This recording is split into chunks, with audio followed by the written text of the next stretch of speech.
최근에 제가 원장님들을 만나보니까 생각보다 굉장히 많은 병원들이 5개 광고를 집행을 하고 계시더라고요. 그러면서 저한테 이제 문의를 하시는 분들이 많아졌어요. 내가 실은 병원 5개 광고를 진행을 하고 있기는 한데 이게 효과가 있는지 없는지 모르겠고 어떻게 하면 효과를 측정할 수 있는지 궁금하고, 그리고 이걸 제가 계속 하는 게 맞을까요? 틀릴까요?를 질문을 하시는 분들이 생각보다 많더라고요. 그래서 오늘은 이 병원이 5개 광고를 하는 거에 대해서 어떻게 생각해야 될지, 효과에 대해서 어떻게 예측을 해야 될지에 대해서 간략히 한번 소개를 해드려볼까 해요. 실제 5개 광고는 기업들 같은 경우는 상당히 선호하는 매체예요. 왜냐하면 내가 가진 브랜드를 고객한테 굉장히 저렴하게 지속적으로 반복적으로 인지시킬 수 있는 그런 매체이기 때문인데요. 문제는 기업 같은 경우는 이 채널을 굉장히 창의적으로 활용을 해요. 예를 들면 이런 거죠. 타바스코 소스나 맥도날드 광고, 5개 광고인데 이런 식으로 쓱 지나가는 사람이 봐도 이렇게 눈이 확 끌어당겨지는 그런 광고를 집행을 해서 사람들한테 나의 브랜드를 계속 상기시키는 그런 효과를 발휘할 수 있기도 하고요. 또 다른 사례를 보면 이런 식으로 눈을 끌죠. 확실히 키캣, 저거 너무 이렇게 잘 만들었다, 뭐 이런 팔이 뒤로 묶여있는 거 재밌잖아요. 흥미롭고 재밌기 때문에 사람의 눈이 가게 되어 있거든요. 한국엔 없냐? 한국에도 이런 창의적인 광고들이 이런 식으로 만들어져서 5개의 광고 그 매체를 통해서 고객들한테 노출이 되게 되는데, 어떨까요? 우리는 병원 같은 경우는 실은 이 부분에 있어서는 상당히 한계가 많죠. 저희 같은 경우는 이제 광고 심의를 받아야 되는데 의료 광고법에 따른 광고 심의를 받고 집행을 해야 되기 때문에 창의적일 수가 없어. 그냥 정말 단순히 우리 병원이 어디 있는지 위치 정도 노출시키는 정도로 되게 밍숭밍숭한 광고를 집행을 해야 되는데, 그렇다면 창의적일 수도 없고, 그리고 생각해보면 이게 또 단점이 하나가 더 있죠. 효과 측정이 안 돼요. 대기업 같은 경우는 효과하고 뭐고 상관이 없고 내가 가진 이 몇백억의 매체에 비해서 5개 광고는 굉장히 작은 거기 때문에 그냥 쓰고 말겠다라고 생각을 하지만, 병원 같은 경우는 그렇진 않잖아요. 되게 작은 예산으로 효과가 나는지 안 나는지 판단을 하고, 만약에 효과가 나지 않는다 그러면 빨리빨리 버리고 가야 되는데 이 측정이 안 돼. 그러니까는 굉장히 어려운 거죠.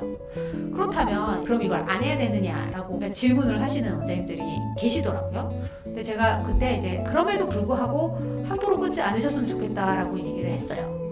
제가 왜 그렇게 얘기했냐면 이유는 되게 간단해요. 생각보다 광고나 마케팅의 효과에는 이 단순 노출 효과, 미어 익스포저라는 게 있는데, 뭐냐면 특별히 이유가 없이 계속 단순 노출이 되면은 사람들이 그 브랜드를 좋아하기도 한다. 사람은 익숙한 걸 좋아해요. 뭐가 너무 신선하고 새롭고 막 짜릿하고 이런 것보다 자꾸 반복 노출돼서 뭔가 쟤랑 나랑 뭔가 인연이 있는 것 같고 끈끈한 것 같고 뭔가 하여튼 좀 익숙하면 사람은 그걸 좋아하게 되거든요. 근데 저는 이 생각을 최근에 언제 많이 했냐면, 제가 얼마 전에 이제 노트북 가방을 하나 살까 싶어서 이제 인터넷에서 검색을 했더니 이 메타가 저한테 이제 노트북 가방 광고를 미친 듯이 보내시더라고요. 그래서 그걸 계속 봤죠. 보고 또 보다 보니까 어떤 한 브랜드가 정말 집요하게 저를 쫓아다니는 거예요. 보고 또 보다 보니까 한 60, 70번 보니까는 제가 그 가방이 필요한 것 같기도 하고, 그 가방이 예뻐 보이기도 하고, 그 가방을 꼭 사야 될 것만 같은 그런 느낌이 들더라고요. 이게 미어 익스포저예요. 미어 익스포저. 물론 병원이 미어 익스포저를 해서 병원 광고를 뭐 버스에나 아니면 지하철 역사에 했다고 해서 무조건 환자가 오느냐? 아닐 수도 있어요. 하지만 이 단순 노출 효과를 무시할 수는 없어요. 많은 사람들이 내가 그곳에 있다는 걸 꾸준히 반복적으로 보다 보면 익숙해지고 기억에 남고 언젠가 나의 병원에 와야 되는 시점이 되면 저를 기억할 수도 있거든요. 그래서 만약에 저 같은 경우는 저희 남편이 다시 개원을 한다 그러면, 그리고 그 개원한 지점이 아파트 단지에 있고 그 아파트 단지에 뭐 엘리베이터에 광고를 할 수 있다든가, 가까운 곳에 지하철 역사가 있는데 그 공간에 우리 병원에 올 가능성이 높은 환자들이 방문을 많이 하는 그런 구조라고 한다면, 저는 단순히 미어 익스포저 효과를 생각해서라도 5개 광고를 집행을 할 것 같기는 해요. 물론 전제 조건은 하나죠. 너무 비싸지 않다는 전제 조건이 있을 때만 저는 그럴 것 같아요. 왜냐면 너무 과도하게 비싸다 그러면 다른 옵션을 선택을 하셔야죠. 얼마 전에 원장님 한 분이 저한테 문의를 하셨어요. 주민센터에 그왜 가면 돋보기 있죠. 돋보기는 그 공간에다가 이제 병원 광고를 집행을 하셨다고 하는 거예요. 그래서 저는 그때 그거는 제거해도 될 것 같다고 말씀을 드렸는데, 이유가 일단 그 공간은 갈 때 뭐냐면 사람이 그냥 아무 생각 없이 지나가다가 뭔가 광고를 보는 게 아니라 목적을 갖고 가요. 그렇기 때문에 그게 잘 눈에 안 들어올 수도 있고, 사람이 주민센터를 에브리데이 월화수목금토일 방문을 하진 않기 때문에 반복 노출이 되지 않아서 이게 생각보다 효과가 없을 수도 있다라고 저는 판단을 해요.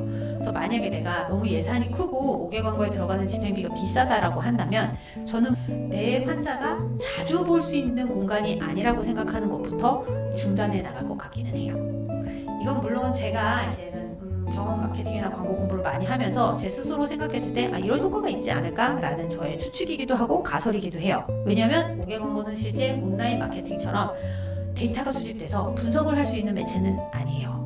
하지만 분명히 효과가 있는 것도 사실이기 때문에 너무 함부로 그냥 중단을 하기보다는 이런 식으로 고민을 해보고 가설을 세워보시고 하나씩 차근차근 효과가 없는 건 제거하고 스마트 플레이스 같은 걸로 또 대체할 수도 있을 수도 있으니까 그런 걸 고민해서 한번 운영을 해보시면 도움이 되실 것 같기는 해요. 간만에 제가 다시 나타나서 오늘은 5개 광고에 대해서 한번 얘기를 해봤어요. 다음에는 좀 더 빠른 시간에 다시 한번 찾아뵙도록 하겠습니다. 오늘 여기까지 할게요. 안녕.